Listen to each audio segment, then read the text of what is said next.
welcome to my channel. Today we are doing something that I've never done before.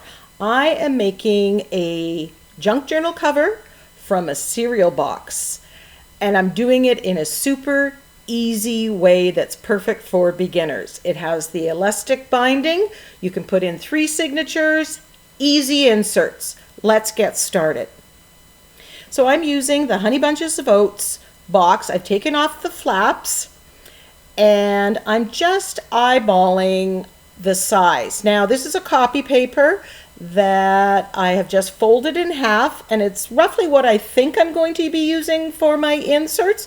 More about inserts. And I'm giving about 1/2 inch on each side past that point. Now, since this is the first time that I'm doing this, I am jumping in with both feet and I'm figuring it out as I go. And I'm doing that in front of the camera to show you that that's exactly what you need to do too.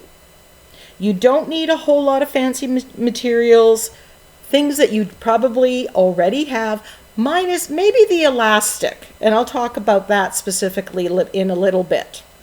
So I'm just cutting off the excess. My inserts are going to be 5 by 7. So depending on the signatures that you're going to put in, that determines how big your cover is, how wide, how tall.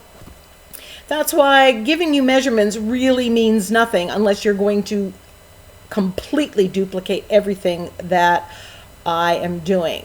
Now I want to make sure that the fold for the spine is nice and firm, because that is going to be the spine, and you want to make sure that that's going to still bend as you go. So now I'm measuring how wide. I'm thinking, okay, this is going to be around the middle, and you can see I'm not measuring. I do better just look and see and figure it out.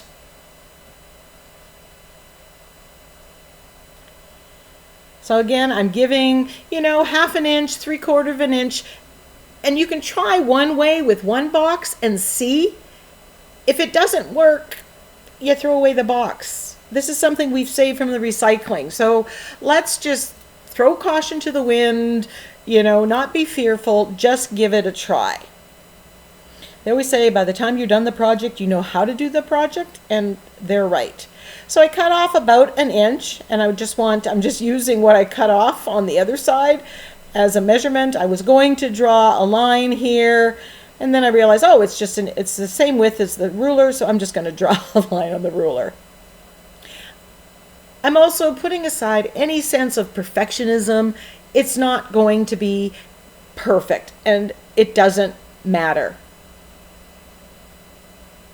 I want this to be neat and tidy. I want it to look good, but at the end of the day, it's a junk journal, and I'm not selling it. So don't let the fear stop you from trying something. So at this point, I'm quite happy. I'm thinking my insert's going to fit, and I'm ready to move to the next step. And I'm going to cover it. Now I've grabbed an 11 by 17 copy paper, and I have that size, so that's what I'm using. If you don't, you can piece it on. You can also cover with scrapbook paper, but I'm going to use a napkin because I have a lot of napkins. So I've rough fit it around the cardboard box, my cereal box, and then I'm just cutting across the corners to remove that excess. This is just rough fitting at this stage, and I'm doing this because, well, I've watched videos of people doing that and it makes sense to me. And then I'll be able to fold each side over. I'm just kind of rough fitting this, making sure it's going to work. I'm satisfied that it's going to work, and I decide that, oh, it's easier to put the glue on the box, and I'm giving a generous amount of glue. What I'm using is Deco Art decoupage, and my reason for using that is I want to use it up. You can use Mod Podge, you can use PVA glue, you can use whatever adhesive you have. And if this is your first attempt and you're deciding, are you going to do this?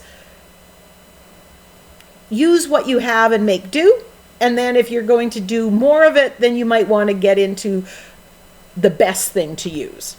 Now I'm just gluing the flaps down. And I'm cutting off a little bit more of that along that angle because there was just a little bit too much there. And that's what I mean about eyeballing it. Now you want to let this dry in between. That will make sure that you don't run into problems. And I'm just making sure that that fold is still being able to be done. So I'm using the bone folder. Now, if it was still very wet and I rubbed the bone folder on that, it might rip it. So here's the napkin that I'm using, and I'm taking off the excess plies. Now this napkin came from Superstore, a grocery store, and it's super large. And that's why I chose it, because I can use one napkin and cover it up. You can piece napkins. If you are using scrapbook paper, you don't need to put the copy paper underneath, because it's not going to go translucent when you glue it down. When I glue the napkin down, I would have seen the cover of the cereal box come through. So that's why I had to put that layer in between. So I'm putting a layer of glue, using my brayer to press it down, and then I'm putting the decoupage on top. And I'm doing half and then the other half. Now, somebody might be thinking, well, why wouldn't you have glued the napkin down onto the paper first? And you can absolutely do that. And for the inside part, that's what I did. And both work equally well. So whatever way works best for you, that's what you can do. But you have options. There is no absolute right way or wrong way. So again, I put a layer of glue, smooth it down, and then a layer of glue on it.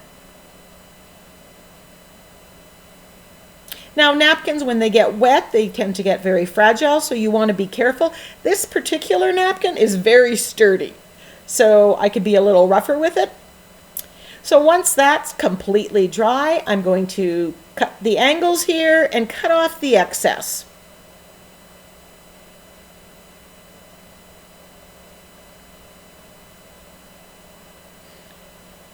So again, for that cover, you can use scrapbook paper, you can use cardstock, you can use gel prints, you can use napkins, you can use material. And I've seen all of that being done. Except I really haven't seen anybody doing it with napkins. Now you could also just have the white cover and then finish the cover, do a fancy journal cover, do an art journal page as a cover. But I love the colors of this napkin, and I have a pack of 20, so you know what you're going to do. So I'm gluing this down, piece by piece by piece. And I'm going a little bit faster here, even though it's sped up, but I've figured things out, right? So I'm a little more sure of myself. And there it folds, and it's perfect. Now here I glued the napkin onto the copy paper. Now I'm just eyeballing it for size, and I'm going to glue that down on the inside of the cover.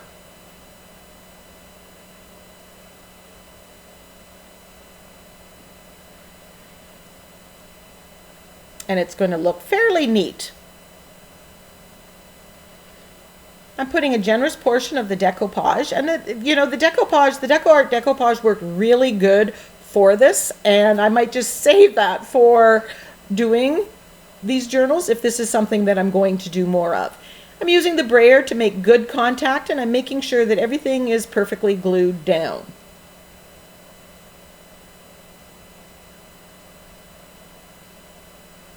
Now I did dry in between, because once you add the glue there, the moisture goes into the cardboard. It takes a little bit, so give yourself some dry time. Here I'm using the bone folder and making sure I've got that spine is filled in. And if you don't make sure this is dry, when you rub this, you could rip the napkin. You could rip it. So again, save yourself some problems. Make sure that it's dry. walk away, give it time. So I'm quite happy with my cover at this stage of the game.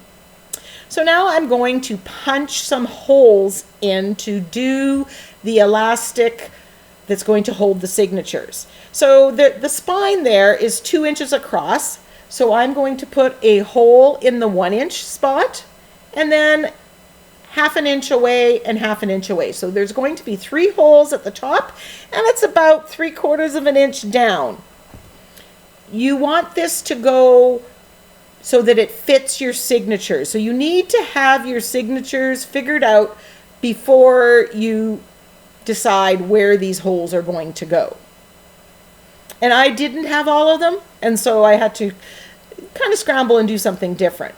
Now I'm using an awl. This is a tool that comes with a lot of screwdriver sets. You may actually have it. You could use a nail and just hammer it in. Just make sure that you protect what's underneath it. I have several papers and my cutting board underneath. And I'm going from the inside to the outside, but I realize that you get a neater one if you on the side that you're putting the awl in. So if I was doing this again, I would go from the outside in so that the spine looks neater and tidier. So 3 holes, and now I'm going to put the same 3 holes down at the bottom. About 1/2 inch, 3/4 inch up, and at the 1 inch mark, and then 1/2 inch on each side. If you have a crocodile or something, a small punch, you can use that.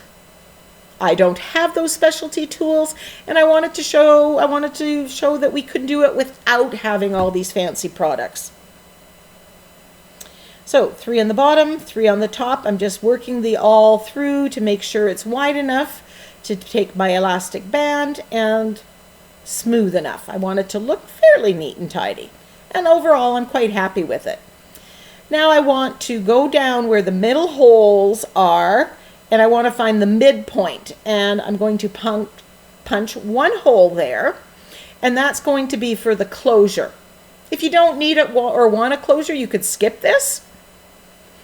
But in the videos that I saw, this is kind of what was typically done. And so here I'm punching on the other side. Just be careful that you don't stab yourself or your hand.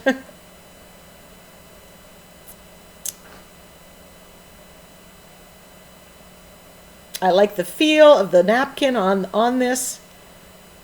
And we are ready to use the elastic. Now I bought this elastic from Amazon before I did a whole lot of research on doing this. And I bought the wrong elastic. I bought 1 millimeter, get 2 millimeter. It's heavier, it's going to be doing a better job. And what you want is 4 lengths. That's what the video showed that I've watched. Now when I say 4 lengths, do 4 lengths without stretching it. I think I stretched it a little bit, so I run out of elastic. But I figured it out. So you want to go up the middle hole and then down the middle hole on the other side and up the top hole on that side.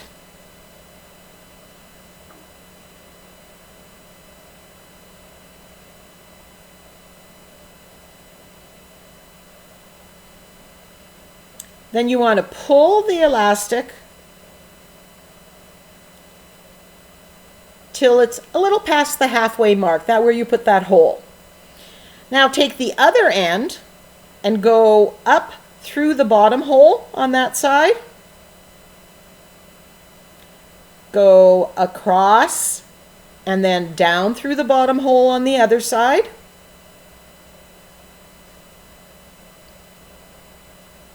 And now you want to go up through that middle hole. Yes, there's already elastic there, so this is the second elastic going through. It's going to be doubled up in the middle. So up through that middle hole, go across, and then down through the middle hole on the opposite side.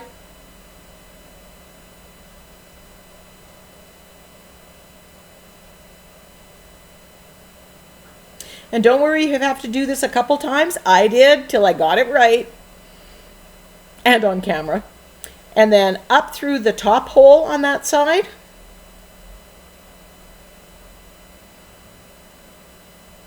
Now, there are other ways of doing this. If you find another way that you like better, go for it. And then you are going to pull this fairly tight, and you want it to bend the thing just a bit. I did not make it tight enough. And like I said, I need to upgrade my elastic to the 2mm elastic. Then you want, once it's taut, you want to left over right, right over left, make a knot so it doesn't, so it stays, and then cut off the excess. Now, if you had measured the 4 lengths the proper way, the excess that you have would be enough for the closure. I had to cut another piece to do that because for whatever reason, I didn't have enough. So now I've tied a knot on the other piece and I've doubled it up and I'm putting it through that middle hole and pulling it to the outside. This is the closure. And you want to make sure, I've kind of tested this out before, that it goes around and holds it tight, but you want to be able to have room for when your pages have more bulk. Now this part is optional and I've never seen anybody doing this, but I want to cover that up and I also want to stabilize that knot so that it doesn't get pulled through. So I'm cutting off the excess here. And then I decide that before I glue some more of this napkin that's on the copy paper, I'm just going to put a piece of tape to tape it down. Now I used my blue painter's tape that even has paint on it because you're not going to see this. I'm covering it up. Now if you're unsure about your closure, whether it's tight enough, you may want to not do this at this stage until you're sure. So I'm just going to glue that down and cover up that hole, and it's also going to make sure that that knot doesn't go through. Not sure this is necessary, but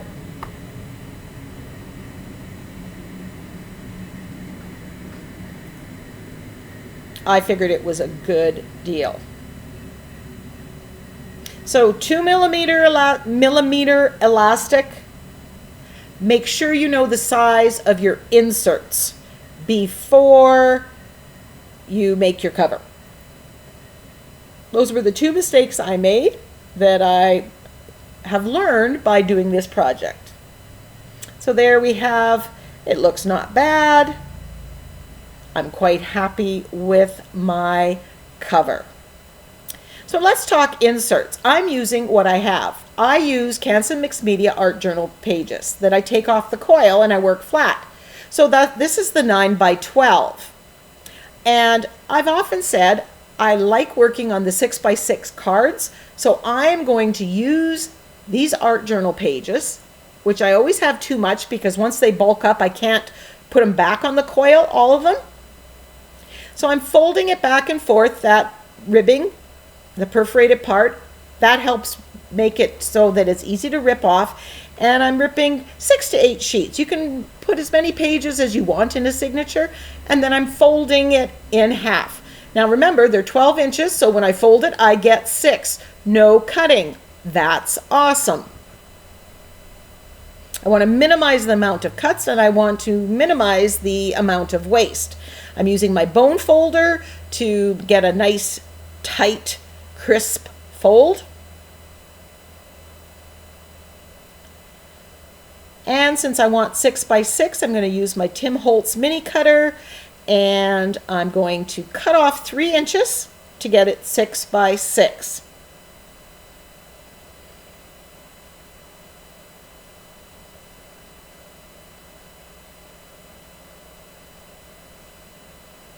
Now, a lot of people, when you do junk journals, they use music papers and book papers, and they have tea stein papers, and they have all sorts of different things, envelopes. That's not my thing. But different size journals, that's my thing. And maybe some different kind of papers. So that's what I'm doing. And I ask that you do the same. Be true to who you are. So I open them up and I'm making the signature. Now, some people stitch this with the machine or by hand. I don't want to stitch it. Now, here's the problem. 6x6. I wasn't planning on a 6x6 when I made my cover. So it's a little too big. So I will make another cover for my 6x6 journals. Now I can pull this out, and this is why I'm not stitching it. I can pull it out, work on this flat, which I love. And then I can put it back in the journal. Now these 3 inches, they're 3x6.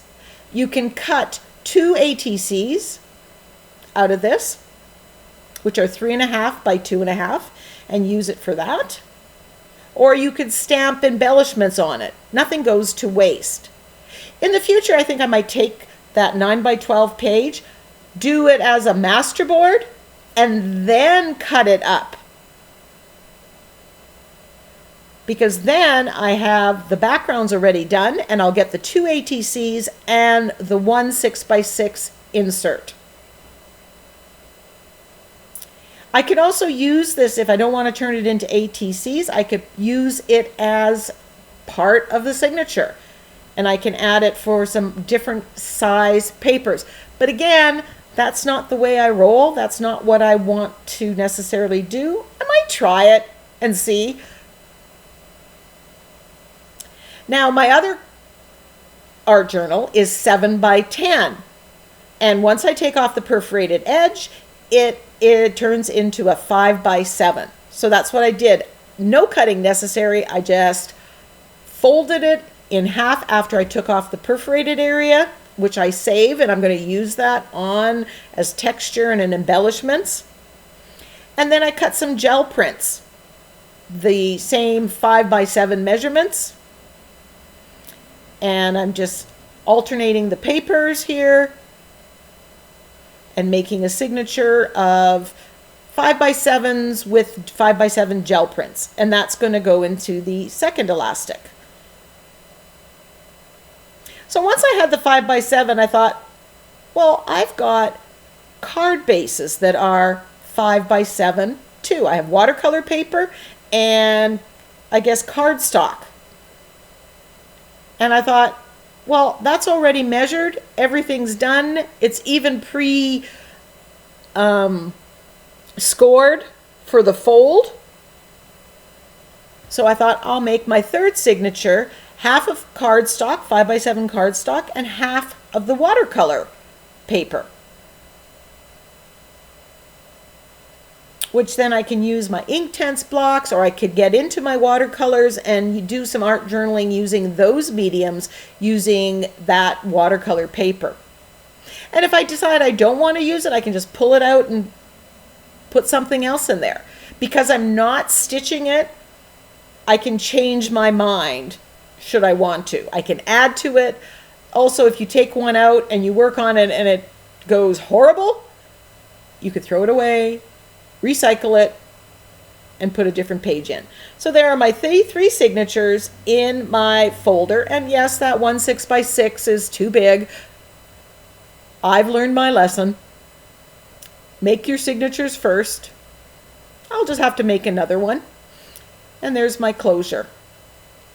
I'm really happy with my first attempt. I've got some close-ups coming up. I hope you give this a try. It really is super easy, and it really doesn't take many special materials, no matter what you've seen. Use what you have, give it a try, and then decide if that's your thing. Maybe then you want to invest in some of those specialty products or look for other ways to do it. Until next time, go get creative.